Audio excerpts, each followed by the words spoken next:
ស្ដីចាបាទសួស្ដី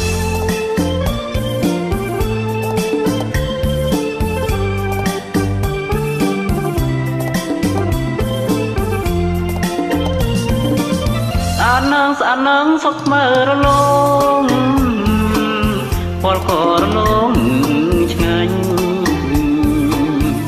អ្នកកុំពោឆាប់ថយចេញទេមេត្តាកុំកំណាញ់អត់ពលឆ្ងាញ់វិញម្លេះទេហើយណាស្លៀកសំដល់អូនជូនបងនេះកែវនឡងមិនងាយបាត់ទេឡើយតែចិនប្រឡយទលេបងដូចជាទន្លេតែមានមេដូចជាមាញ់ឆាសាធុសរសើរចិនបងមែនណានួនអងបងហ៊ានស្បត់អើយតែប្រាគាត់បងស្បត់មុងវិយកព្រះធ្វើជាសង្ស័យនេះហើយចេះដីមកយើងខ្សែជីវីចិត្តយើងទាំងពីរទុកទីនេះ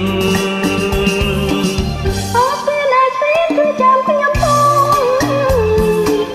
ចាំទីតែមកវត្តជាមួយស្រីគឺនេះហើយជាសង្ស័យថាកុំភ័យគ្មានអ្វីបំបែកយើងទេวันนี้ได้សូមជូនបងស្រីនៅខាងប្រទេសម៉ាឡេស៊ីហើយនិងក៏បងស្រីនៅខាងប្រទេសថៃបាទដែលបានសនំបរជំជ្រាបវត្តនេះបាទសូមគិតថាបងទាំងពីរនឹងបានស្ដាប់វត្តនេះបាទ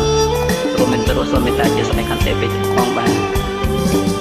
ជើងមេឃពណ៌សត្រចាំងត្រចង់ស្នេហ៍យើងគង់វងទិញវងព្រះស្មីអូនសុំធំនឹងជីវិតថ្មីអូស្នេហ៍យើងអរใครស្នេហ៍មានន័យម្លេះទេចាសសូមអរគុណច្រើនបាទសូមអរគុណបាទ